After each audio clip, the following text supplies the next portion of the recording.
What parenting trend you strongly disagree with? Not letting their kids make mistakes.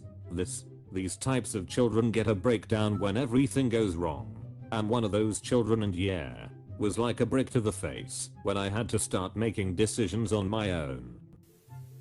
Recording your children when you punish them. That's private, not for the public. Anything posted on the internet lasts forever, and children are cruel. Wait until at school, see. They will carry that their entire lives. The cyberbullying was coming from inside the house. My biggest and cruelest bullies were always adult members of my own family, or family friends. My mom's friends were assholes. Used to tease me for wearing a lot of black. I was 13, and made gross jokes at my expense when they found out I played flute in band.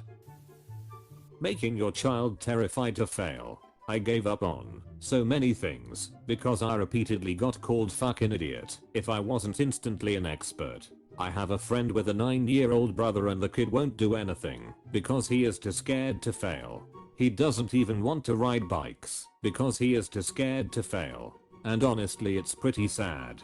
I'm an adult who can't ride a bike, in part of being raised to fear everything, and can big relate to this. If you are always scared of falling, you'll never take the leaps and risks that can elevate and enrich your life in so many ways. Had to teach myself out of it, but to this day, for every success I have a pile of past regrets too. Still can't ride a bike.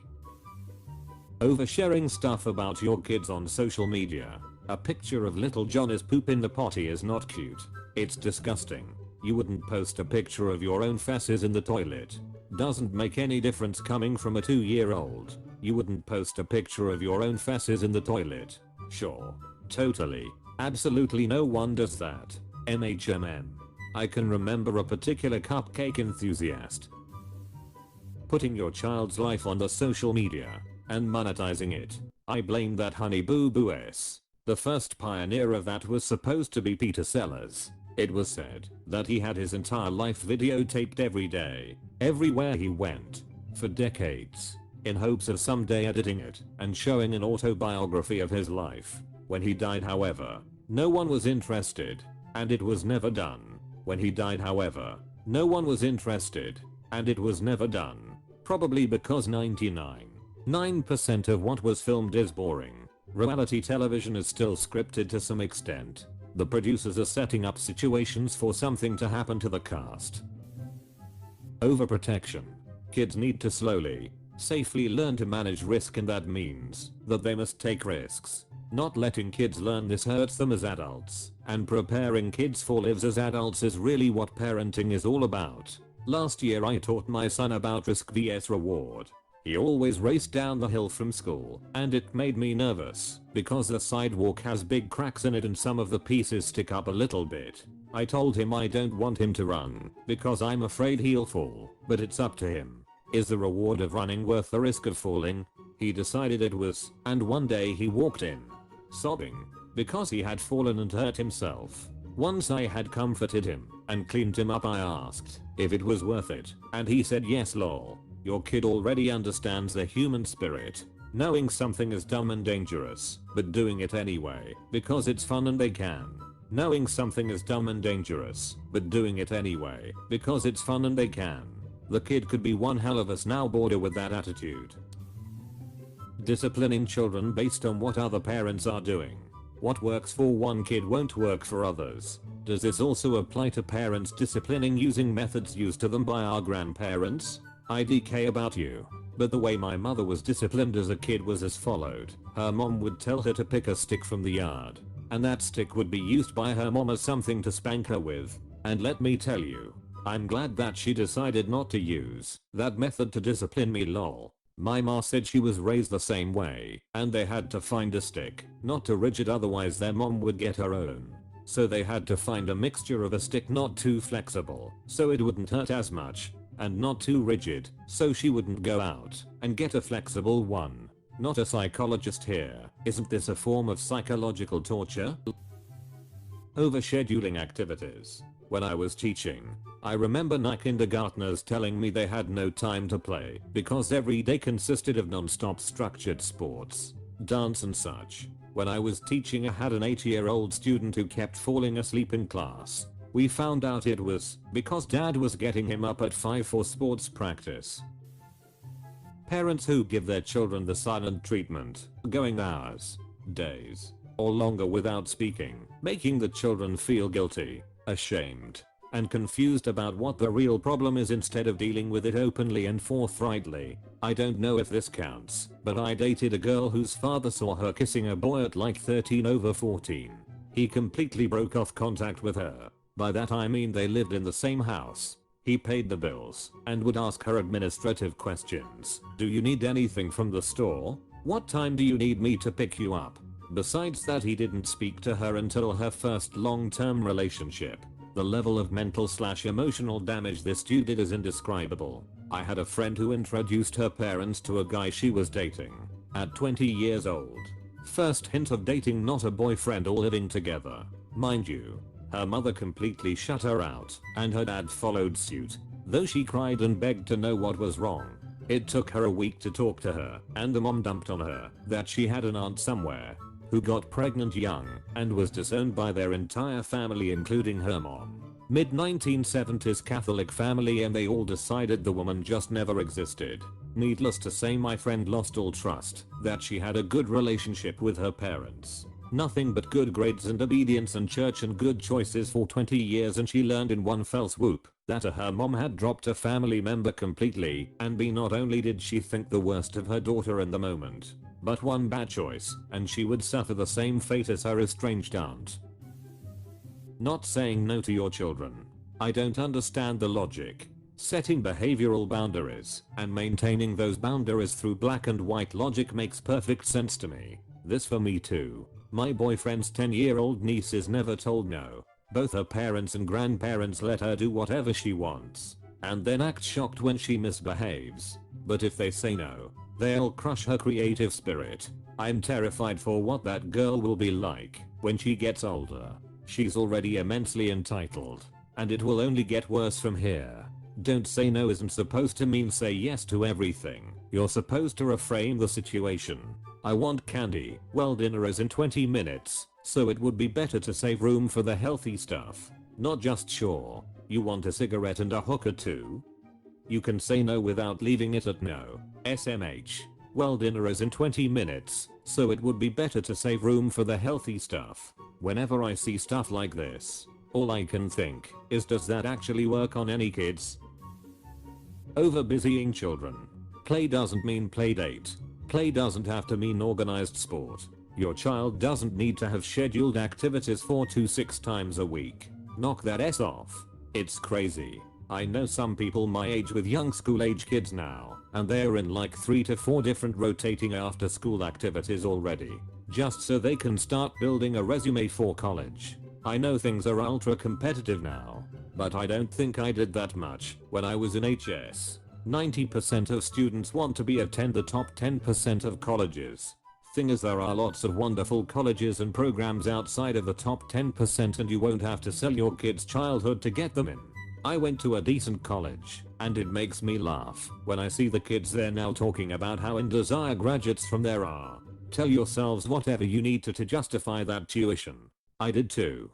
But when you get your first job and you're hired into the same position at the same pay rate as the state school kids you think you're better than, try to not be too salty. I'm an Ivy League graduate. It is advantageous for the first few years you're out of college. You go to the top of the resume pile. You make good connections while in school and through alumni networks, etc. However, after 5 or so years, it becomes not about what school you went to, but what you've actually accomplished in your career. People stop caring about where you were educated and more about what you can bring to the company or position. Letting your 2-year-old get addicted to a screen, or using it as a reward for them to stop tantrums. Parents should use fun things to reward good behavior, not to distract from bad behavior. Same applies to dogs. You give treats when they do something good, not when you need them to shut up. If you do this, and they learn it, then they are more inclined to do good things. Everyone in our house gets a healthy amount of physical activity. Our toddlers generally eat their veggies, and we are all at a healthy weight. I give them chocolate or candy randomly, because the joy on their faces is priceless, and I don't want junk food to become linked with any particular behavior, good or bad. My friends were obsessed with not giving their kid sugar, and the kid, almost 4, now goes completely crazy for anything sugary if it's around. Everything in moderation. From screens to sugar to playdates. And as a parent, you just have to use whatever works for your particular situation. Actively encouraging children to use devices, so parents are free to use their device in peace. I recently saw a family with 2 kids walking in a public space and they were allowing their child, who looked about 5, to scroll on TikTok. Like really? Your kids can't walk without entertainment? I think kids having a time of quiet where they aren't being actively entertained is so important. They have to learn to use their imagination and they have to learn to be okay with being alone for at least short periods of time. This morning my oldest was mad at me because he didn't want me to get up when he did. He wanted to go downstairs by himself and read in quiet. It actually made me kind of happy that he wanted that. What worries me about TikTok is how it molds people's attention spans. And I'm guilty of this too. I was scrolling and saw a vid come up about a history thing that interests me. But 3 seconds in, and I was bored and moved on before realizing wait, that was actually really interesting. Did I really just move on because they didn't explain it in 3 seconds? And swiped back to watch it. Giving your kids literally whatever TF they ask for.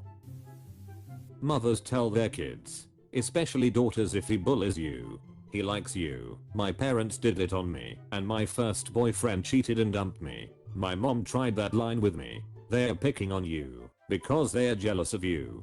Didn't take long for her to realize it was bullshit. I was picked on because they were assholes, and I was the obnoxious weirdo easy target.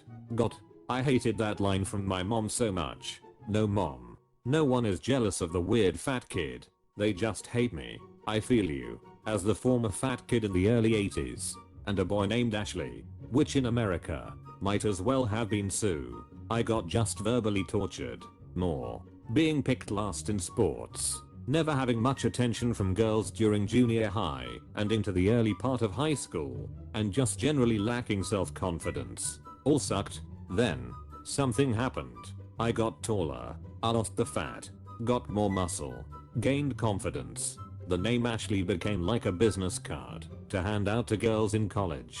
It turned out well for me, but it was a horrendous first 14 to 15 years on Earth. The one gift policy for birthdays. I saw someone on Reddit the other day ask another Redditor if they even raised kids, because the other Redditor didn't agree with giving their child sibling a gift on their birthday, so they wouldn't throw a fit. They even argued that it wasn't appeasement, because you only do it for a few years.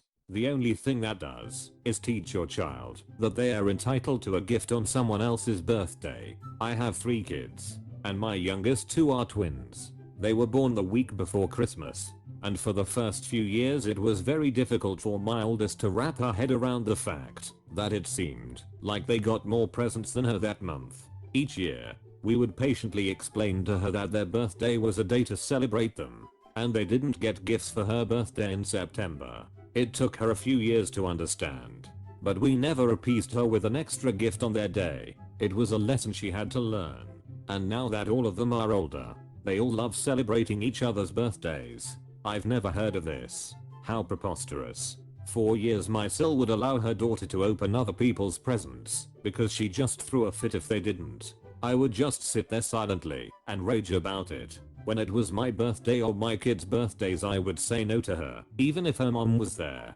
She always listened to me too because I made my boundaries clear. Not using sugar when making Kool-Aid. That S was nasty. My mom accidentally used salt once.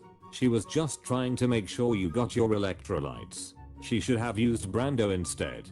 It's got electrolytes. Allowing your child to watch screens, tablets/phones, with loud sounds, and no headphones on public transport. WTF.